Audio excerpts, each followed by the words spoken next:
Get Warrior Tough, Mental Training 101 with Andrew Wittman and Dutch Coleman on 105.5 The Roar. And now back to Andrew and Dutch. All right. I didn't even have a long enough break to go get a Klondike bar, man.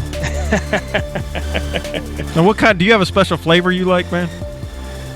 Just the regular ones. Just the regular. Not like ones, there's not like salted caramel praline or something like that. Don't you have some foo-foo one down there? It's just regular old. That's communist right there, man. Don't you do that? They do have the chocolate. Like we have the chocolate centers as well, like the chocolate covering and the chocolate centers. Is there like goo in there? No, chocolate ice cream. I mean the chocolate ice cream. Oh, yeah, chocolate ice cream. Okay. But I like the classic. I'm good with the classic. Now, do you like crunchy stuff? Do you like the is there any nuts or nothing at all in there? Because I like crunchy stuff in my ice cream, man. No, but they do have the ones. I do like the ones that have the crunchy outer shell. So it's like it's like the Klondike chocolate, but it has like crackles or something. Yeah. No, I like that. Yeah, those are good. Yeah, and I like we went to one of those yogurt places where they weigh it at the end. You fill as much junk in the tub as you can, and then they weigh it. They charge it by the pound. Yeah, those places are fun because I try to shove as many toppings in there as. Now, of course, it's fat-free yogurt, so it's totally healthy. So don't even worry about it. All right. We got one more question, man. This is funny. I saved the best for last. Are you ready? Yes. A coworker treats me like crap and goes out of her way to make me look bad. What can I do? Now I'll let you answer this one first because my one is violence. That's what I'm and I don't want to teach violence. No, I'm just kidding. Well, first I have to go, we run it through the truth and fact filter. I'm hearing a lot of truths in this question, man. And really, I haven't heard one fact. There was not one fact of the coworker's behavior. Treats me like crap. I have no idea what that means. And goes out of her way to make me look bad. Look bad. I don't know what that means. And goes out of her way. I don't know. There's just a lot of truths in that whole statement. And so second, I would ask myself these questions. I would walk down this. If I find myself getting ramped up by somebody who I feel like is making me look bad or treating me like crap, I got to ask myself first, one, to get into it, is this really worth my mental, emotional, and physical energy to even give this any attention? Is it worth my mental energy, my emotional energy, or my physical energy to give this person any attention? If they're just a coworker, they're not about whatever. I got stuff to do. I'm not wasting any of my days of life, any of my mental or emotional energy, and certainly not my physical energy on something that doesn't really matter. The second question, is there any actual factual? You see what I did there? Yes. I said actual factual. Is there any actual factual evidence beyond my feelings of being offended, slighted, or insulted? So I got to ask, what is the actual factual evidence that's beyond my feelings that they're being mean, treat me like crap, or make me look bad? Then I ask myself, do I actually have a solution, an effective solution? Do I have one? Is there an effective solution to this? Or do I even have a solution at all? Or am I just, complaining?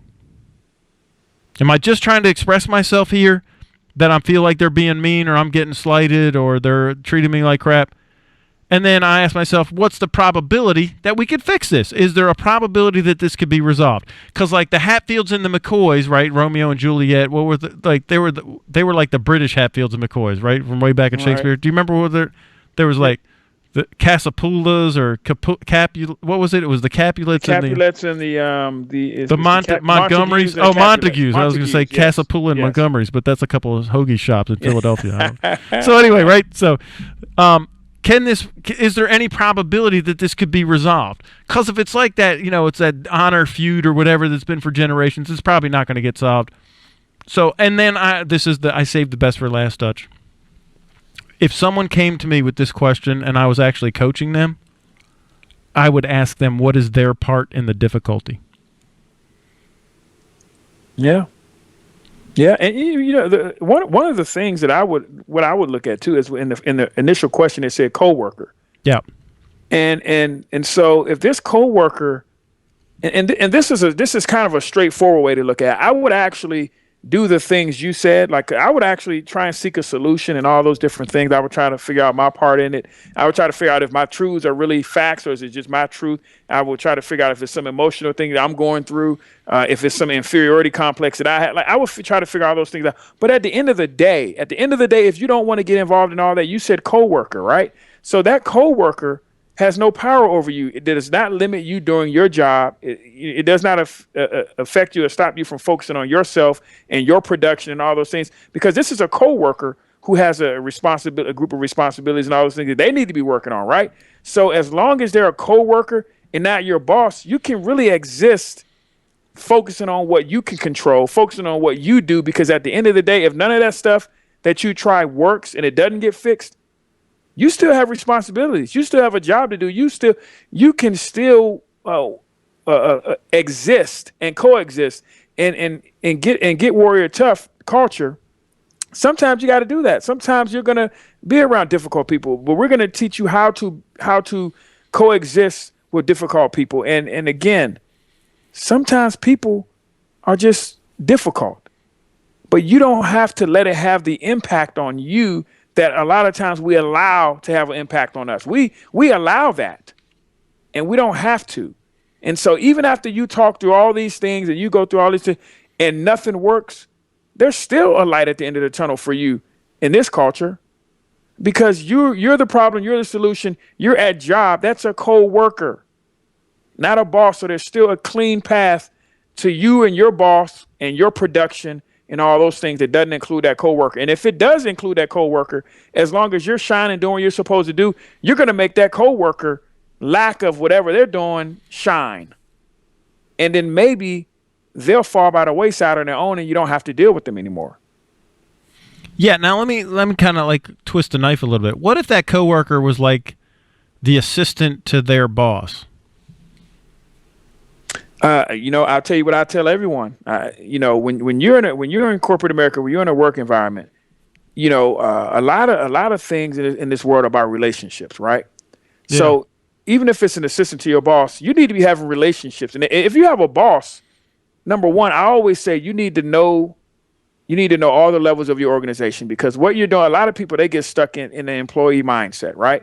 If you're in an ownership, a building mindset, even if you're an employee. And we talked about not having the mindset of an employee. But if you work in an organization where you're not in charge, you ought to be looking at who's in charge and trying to figure out what's going on, what they're doing, how everything's going, because you need to be working towards not working. And working towards not working means working towards starting your own business, starting your own company. And it may be doing what you're doing now, but doing it for yourself or where you're in charge. So you need to have a relationship with your boss. So an assistant to your boss shouldn't have the power to derail you, because you want to develop a relationship with your boss. Your work and your production is one of the things that's going to make your boss want to have a relationship with you. Because when you solve huge problems, your boss is going to want to get to know you. He's going to want to know what you're doing. You are important to me.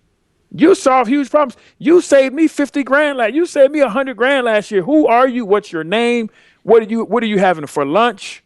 What day off do you need next week? You just saved the company $200,000. So these are the reasons why you want to be an individual that solves huge problems. People want to know who you are, including your boss. Your boss's assistant won't even be in the path of you. And if they're in the path of you, they're going to get run over by all the wads of money that you're saving the company. So again, you got to focus on you, what you're doing, what you're bringing to the table, and all those other things begin to shrink. They begin to shrink in importance. They begin to shrink in impact, because your impact is so much larger. Right. And you know what? It kind of reminds me of when you were talking, what I was thinking of is I'm watching, not to get political, but this is a good teaching moment. I'm watching all the Republicans scream at each other in the debates the other night, right? And then they go to this New Hampshire thing, and Trump wins while everybody else is bludgeoning each other. So you got these governors and these senators that are just bludgeoning each other because they're focused on the coworker, right? And not solving the problem. They're focused on trashing each other. And so I watch this guy, he rockets to he's above the fray. He'll throw a few red meat. He throws the red meat out there and watches them like tear each other up. And so while it's like the crab. Dutch, have you ever gotten any crabs?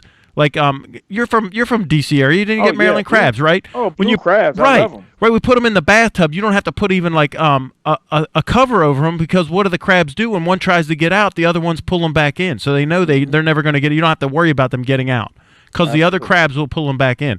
And that's kind of what's going on when you get into this kind of fight with, they treat me like crap and go out of their way to make me look bad, or they make more money than me and do less work, and it's like the crabs pulling each other back down.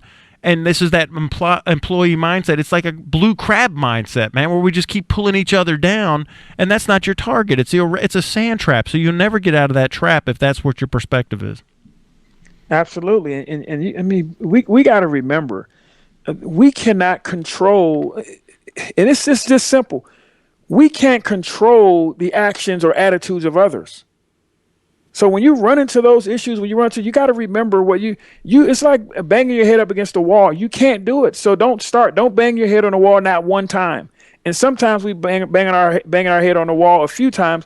But when you have the information and the knowledge and the process, you're not going to bang your head on the wall not even one time. And that's so valuable. That's so valuable because you haven't wasted the time. You hadn't wasted the weeks of time. You hadn't wasted the emotional energy, the stress on your body, because you know from day one, I'm not trying to control that person. And people looking at you like, you don't. Why isn't Susie getting to you? Why isn't Jack getting to you? Why isn't Bob getting to you? I'm fine. I got work to do. I got stuff I'm trying to accomplish. Right. Yeah, and when you're focused, when you're focused on solving problems, you're not focused on drama of what so-and-so said to so-and-so. Like, who cares, man? Really, who cares? And you know, Andrew, when people say it, and we talked about this in the Phalanx, you can't just say it. You got to be about it. You can't just say it, because when you just say it, it's going to come out. It's going to come out again. And I'm going to get religious for a second. When people always say, and this is something that people say to me, I'm just going to put it in God's hands. And then they're complaining about it tomorrow. And I'm like, no. Well, no. I thought you put it in God's hands. You're right. You know, but they said those words because that's what it's, that sounds good, right? Right. Well, I'm just going to ignore them. And then they're complaining again. No, it has to be more than words. You have to believe. Deep down inside, you have to believe, because that's the source of your strength and confidence, that you actually believe what you're saying. So when you begin to believe what you're saying, it manifests itself. It buries itself deep inside you, and it comes out as strength and confidence, and it's real. So you literally don't hear those people. You don't feel them. They don't exist while they're existing in other people's lives. People are looking at you like you're crazy because you're not affected.